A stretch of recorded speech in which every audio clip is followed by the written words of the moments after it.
დონბასის ფრონტის ხაზზე რაღაც უბრალოდ გათხოვდა. პუტინს შეუძლია იგრძნოს, თუნდაც ამას არ აღიარებდეს. ყოველი ვადა, რომელსაც პუტინი დონბასის დაცემისთვის ადგენს, დგება და ჩაივლის. იგივე დაემართება ბოლო ვადასაც, რომელიც ითვალისწინებს, რომ დონბასი 2026 წლის ბოლომდე რუსეთის ხელში უნდა იყოს. ეს არ მოხდება. პუტინმა ეს იცის. ახლა ის უბრალოდ აჭიანურებს გარდაუვალს, რეალობას ემალება.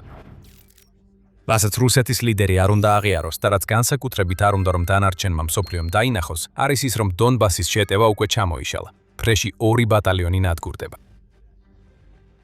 რუსეთის არმია არ აღდგება, ის ნანგრევებშია. ბოლო ძალებზეა. ეხლა მთელი ეს სამხედრო ძალა მხოლოდ შეტევებს ახორციელებს, სანამ ყველაფერი ძალიან არ გამწოვდება და გარდაუვალი არ მოხდება. რუსეთი მარცხდება. ასე არ უნდა ყოფილიყო. როცა რუსეთმა 2026 წელი დაიწყო, პუტინს ეგონა რომ ყველა კოზირი მის ხელში იყო. მაშინ მშვიდობის მოლაპარაკებები კვლავაც რუსული მოთხოვნის გარშემო ტრიალებდა, რომ უკრაინას დონბასი დაეთმო. რუსეთი აგრეთვე აგრძელებდა კამპანიას უკრაინის ენერგეტიკული ინფრასტრუქტურის წინააღმდეგ. ეს უკვე უზარმაზარ ზიანს აკენებდა. იანვრის ბოლოსთვის კი უკრაინის ელექტროენერგიის გამომუშავების 8.5 გიგავატი იყო განადგურებული, რაც მთელი ქვეყნის სიმძლავრის თითქმის ნახევარს შეადგენდა. პუტინის აზრით, ყველაფერი უკვე სათანადოდ იყო მომზადებული. 2026 წელი იქნებოდა ის წელი, როდესაც დონბასი საბოლოოდ დაეცემოდა. რუსეთი გეგმავდა მასშტაბურ გაზაფხულისა და ზაფხულის შეტევას, რათა ეს აუცილებლად მომხდარიყო. მისი სამიზნეები იყო 4 ქალაქი, რომლებიც დონეცკის გამაგრებულ სარტყელს ქმნიან: კონსტანტინივკა, დრუშკივკა, კრამატორსკი და სლოვიანსკი. ერთი შემდეგ მეორე, ეს ქალაქები დაეცემოდნენ. უკრაინის ჯარისკაცები გახდებოდნენ საკუთარი გადაღლილობისა და დასუსტებული ზურგის მსხვერპლი, რაც ხელს უშლიდა მომარაგებასა და როტაციას. ჯერ კონსტანტინივკა დაეცემოდა, შემდეგ კი დანარჩენები. გადავიდეთ 2026 წლის ივლისის ბოლოსკენ და რეალობა სრულიად განსხვავებულია იმისგან, რასაც პუტინი წარმოიდგენდა. ის 4 ციხესიმაგრე ქალაქი ისევ დგას. მართალია რუსეთმა განაცხადა, რომ კონსტანტინივკა ოკუპირებული აქვს. თავად პუტინმა გააკეთა ეს განცხადება, თუმცა უკრაინის გენერლებმა მაშინვე უარყვეს იგი.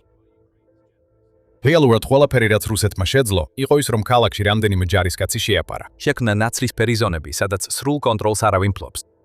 ეს ოკუპაცია არ არის, ეს არის მარცხი, რომელიც წარმატებად არის შეფუთული. როგორც ომის კვლევის ინსტიტუტის, ანუ ASW-ს, რუსეთის გუნდის ხელმძღვანელი კატერინა სტეპანენკო ამბობს, ეს არის შეღწევები, ეს არ არის წინსვლები. ეს არის ჯგუფები, შეიძლება ერთი ან 2 ადამიანი, რუსი სამხედროები, რომლებიც ქალაქში გარკვეულ პოზიციებზე შედიან.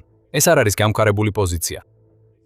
მათ ჯერ კიდევ სჭირდებათ საკმაოდ ბევრი დრო და რესურსი, რომ ეს რეალურად გამყარებულ პოზიციებად აქციონ. დიდი დონბასის ოკუპაცია, რომელიც პუტინმა 2026 წელს გარდაუვალად გამოაცხადა, არ მომხდარა. ამის ნაცვლად რუსეთი მახეშია გაჭედი. მისი ძალები უმნიშვნელო წინსვლისთვის იბრძვიან და ამ პროცესში ათასობით ჯარისკაცს კარგავენ. მთელი ბატალიონები და კიდევ მეტი ყოველდღიურად ნადგურდება. და ქალაქები, რომლებიც ჯერ კიდევ არ დაცემულა, ყველა ერთსა და იმავე გამოწვევას წარმოადგენს. გამანადგურებელი ურბანული ბრძოლები, დრონებით სავსე თავდაცვა. რუსული ცოცხალი ძალის ისეთი მასშტაბური მოთხოვნაა, რომ პუტინის მიერ იძულებულ რუსულ გამოფიტულ არმიას შეიძლება ეს ბრძოლა ვერ გადაურჩეს. ეს პუტინის დონბასის კატასტროფაა. რუსეთის ფრონტის ხაზი ინგრევა და ამას მსხვერპლთა რაოდენობიდანაც ვხედავთ. პუტინს ეს ყველაფერი წინასწარ უნდა დაენახა. მან ვერ დაინახა და ეს მხოლოდ მისი ამპარტავნების ბრალი არ იყო, როგორც მალე გაიგებთ, მაგრამ უნდა დაენახა. რუსეთის უიღბლო კამპანიამ პოკროვსკის დასაპყრობად პუტინს ყველაფერი უთხრა იმის შესახებ, თუ რატომ ჩავარდებოდა მისი გეგმები ციხესიმაგრეების ხაზთან დაკავშირებით. რუსეთი ახლა პოკროვსკის უმეტეს ნაწილს აკონტროლებს, თუმცა რეგიონში ბრძოლები კვლავ მძვინვარებს. რუსეთს წლები დასჭირდა ამ ქალაქის დასაპყრობად, რომელიც მიუხედავად თავისი მნიშვნელობისა, ბევრად პატარაა იმ 4 ციხესიმაგრე დასახლებაზე, რომლებიც ახლა რუსეთის გზაზე დგას. ზუსტი მსხვერპლის რაოდენობის დადგენა რთულია. თუმცა სამხედრო ანალიტიკოსი და აშშ-ის საზღვაო ძალების სპეცდანიშნულების ყოფილი მებრძოლი ჩაკ ფერარი აფასებს, რომ ამ ქალაქის აღებისას რუსეთმა დაახლოებით 250,000 ჯარისკაცი დაკარგა. ეს იყო პუტინის მთავარი მინიშნება. მან ყურადღება არ მიაქცია. ეხლა რუსეთის დონეცკის პრობლემა ნათელია. 4 ციხესიმაგრის ქალაქი, რომლებიც რუსეთის ძალების წინ მდებარეობს, უფრო დიდია, უფრო საშიში და კიდევ უფრო გამაგრებულია, ვიდრე პოკროვსკი ოდესმე ყოფილა. იგივე ეხება პოკროვსკსა და ციხესიმაგრის ხაზს შორის არსებულ მიწასაც. რუსეთის მიერ პოკროვსკის სწრაფად აღების წარუმატებლობამ უკრაინას დრო მისცა, რომ ქალაქის უკან გამაგრებები აეშენებინა, რომელიც რუსეთის ძალებს ჯერ კიდევ უნდა გადალახონ, რომ ციხესიმაგრის ხაზის წინა ხაზამდე მისვლის შანსი ჰქონდეთ. ფერარი აფასებს, რომ თითოეული 4 ციხესიმაგრის ქალაქისთვის 200,000 მსხვერპლია მოსალოდმელი. ეს ძალიან კონსერვატიული შეფასება. მეტად სავარაუდოა, რომ პუტინი კიდევ მილიონ რუს ჯარისკაცს გაწირავს, სანამ შეძლებს დონეცკის და შესაბამისად დონბასის დაპყრობას. რუსეთს ამ დანაკარგების თავიდან აცილება არ შეუძლია, რადგან ციხესიმაგრის ხაზზე ყველა მხრიდან შეტევა არ შეუძლია. თითოეული ქალაქი ცალკე უნდა აიღონ. პირველია კონსტანტინივკა. რაც პოკროვსკის უკან ნახეთ, იგივე ხდება დანარჩენ სამ ქალაქშიც. სანამ კონსტანტინე უკაიკავებს პოზიციებს და რუსეთს 10,000-ობით ჯარისკაცის დაკარგვა უჯდება, უკრაინა ამზადებს შემდეგ და კიდევ შემდეგ ქალაქს. დონბასში უზარმაზარი ხორცსაკეპი მანქანა შეიქმნა და პუტინი უბრალოდ აგზავნის ჯარისკაცებს მასში. თითქოს ისინი საქონელია, რომელიც დაკვრისთვისაა გამზადებული. ამჟამად რუსეთი დღეში 2 ბატალიონს კარგავს დონეცკის მიმართულებით შეტევისას, მინიმუმ. დიდი ბრიტანეთის ეროვნული არმიის მუზეუმის მიხედვით, ბატალიონი ჩვეულებრივ 500-დან 1000-მდე ჯარისკაცს ითვლის. საკმარისია ნებისმიერ რუსულ ყოველდღიურ დანაკარგის მაჩვენებელს გადავხედოთ, რომ პუტინის დიდი დონბასის პრობლემა დავინახოთ. მოდით, 30 ივლისამდე, 24 საათი. განვიხილოთ. რუსეთმა ერთ დღეში 1360 ჯარისკაცი დაკარგა. რაც რაოდენობიდან გამომდინარე დაახლოებით 1.5-დან თითქმის 3 ბატალიონამდეა. მოდით უფრო ფართო მასშტაბით შევხედოთ. ივნისი საშინელი თვე იყო რუსეთისთვის, რეკორდული.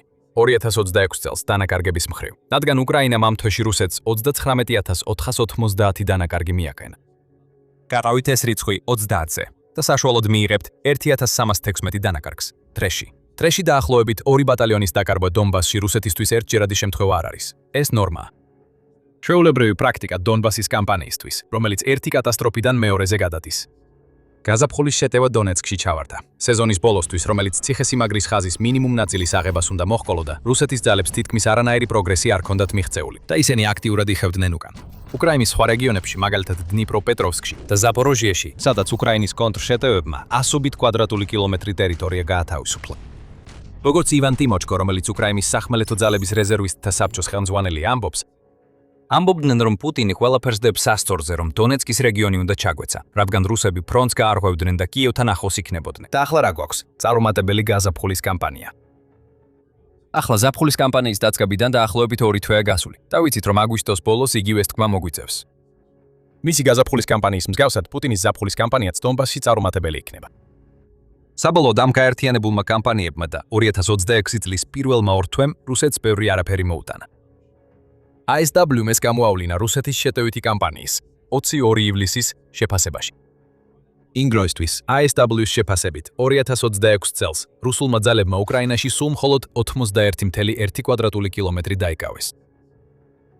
ჩვენ არ ვცდებით 81.1 კვადრატული კილომეტრი უკრაინულმა კონტრშეტევამ, რომელმაც 626.85 კვადრატული კილომეტრი დაიბრუნა, ეს მაჩვენებელი მნიშვნელოვნად შეამცირა. მაგრამ თუნდაც ეს არ გავითვალისწინოთ. რუსეთს მხოლოდ დაახლოებით 700 კვადრატული კილომეტრი ექნებოდა მოპოვებული შეტევით, რომელიც დონბასის აღებას ისახავდა მიზნად. ეს საწოდაობა. ეს ნათლად გვიჩვენებს, რომ პუტინის სამხედრო ძალა ბოლო ამოსუნთქვაზე. რაც შეეხება იმას, თუ რატომ ხდება ეს, შეგვიძლია გადავხედოთ წინა რუსულ კამპანიებს დონეცკში და შევადაროთ იმას, რასაც დღეს ხედავთ. რუსეთს რეგიონში ომის პირველ რამდენიმე წელს საკმაოდ დიდი წარმატებები ჰქონდა. პუტინის ძალებისთვის მთავარი მიღწევა იყო ბახმუტის აღება. დიახ, ეს ბრძოლა სისხლიანი იყო და პუტინს 1000-ობით ჯარისკაცი დაუჯდა, მაგრამ რუსეთმა შეძლო თავისი მექანიზებული დანაყოფების სრული ძალა გამოეყენებინა ბრძოლაში, ხოლო უკრაინას ჯერ არ ჰქონდა განვითარებული დრონებზონებზე დაფუძნებული სასიკვდილო ზონის სტრატეგია, რომელსაც დღეს ვხედავთ. ეხლა როცა რუსეთი ცდილობს შეიძრას ქალაქებში, რომლებიც ბევრად უფრო დიდია ვიდრე ბახმუტი, სიტუაცია სრულიად განსხვავებულია. ეს მხოლოდ FPV დრონები არ არის, რომლებიც 1000-ობით ჯარისკაცს კლავენ. ხშირად მანამდე, სანამ ისინი წინა ხაზამდე მივლენ. უკრაინის კამპანიამ რუსეთის ლოგისტიკის წინააღმდეგ ახლო ზურგის რაიონებში, რომელსაც ახალი თაობის საშუალო რადიუსის დარტყმის დრონები ეხმარება, სერიოზული ზიანი მიაყენა რუსეთის დონეცკისკენ წინსვლას. როცა პუტინის ძალები ბახმუტს დაესხნენ თავს და ასევე პოკროვსკზე კამპანიის უმეტეს ნაწილშიც, ჯარისკაცებს საწვავის კრიზისი არ ჰქონდათ. მათ ჰყავდათ ჯავშან ტექნიკა და მისი გამოყენებაც შეეძლოთ. ასევე ჰქონდათ მანქანები, რომლითაც ჯარისკაცებისა და მარაგების ფრონტის განსწრულ გადაყვანა შეეძლოთ. ეხლა რუსეთს უწევს გაუმკლავდეს იმას, რომ მისი 10-ვე უმსხვილესი ნავთობგადამამუშავებელი ქარხანა დაზიანებულია, ხოლო ფერარის თქმით, ამ ქარხნებმა საწვავის საერთო წარმოება 65%-ით შეამცირეს. ამ ტიპის რამეებს ბრძოლის ველზე უზარმაზარი გავლენა აქვს. ჯარისკაცებს, რომლებიც ადრე შეტევაზე მანქანებით მიდიოდნენ, ეხლა ფეხით უწევთ ცვლა, რაც მათ იოლ სამიზნეებად აქცევს დრონებისთვის ისთვის. რუსეთს აღარ შეუძლია ფართომასშტაბიანი მექანიზებული შეტევების განხორციელება, რის გამოც ის იძულებულია დაერყვნოს შემპარავ ჯგუფებს, რომლებიც ქმნიან ნაცრისფერ ზონებს, რაც თავის მხრივ მნიშვნელოვნად ანელებს წინსვლას, ვიდრე ადრე იყო. და როდესაც ყოველდღე 2 ბატალიონი იკარგება და ეს ყველაფერი ემატება ერთმანეთს, მივიღებთ იმას, რასაც ახლა ვხედავთ დონეცკში და მთლიანად დონბასის რეგიონში. რუსეთის შეტევის სრული კრახი. აქ ჩვენ ხედავთ რუსულ არმიას, რომელიც დონბასში ბოლო ძალებს ხარჯავს, მაგრამ რუსეთის შეიძლება უცნაურად მოგეჩვენოთ, რომ რუსეთის ლიდერი აკეთებს აბსურდულ განცხადებებს. მაგალითად, თითქოს კონსტანტინე უკააღებულია, მაშინ როცა ეს განცხადებები მარტივად შეიძლება უარო ერთ წამში. მაგრამ არსებობს მიზეზი, რატომაც პუტინი ასეთ განცხადებებს აკეთებს და ეს მხოლოდ ცრუ ძალის ჩვენებას არ ხება. სულ მალე გაიგებთ რა არის ეს მიზეზი, მაგრამ ჯერ შეგახსენებთ, რომ თქვენ უყურებთ სამხედრო შოუს. ეს არის ის ტიპის ანალიზი, რომელიც გსურთ ნახოთ. დარწმუნდით, რომ არხზე გამოწერილი ხართ, რათა არ გამოგჩეთ ჩვენი ყოველდღიური ვიდეოები. ასე რომ პუტინი ალბათ პანიკაშია დონბასის გამო, ხომ ასეა?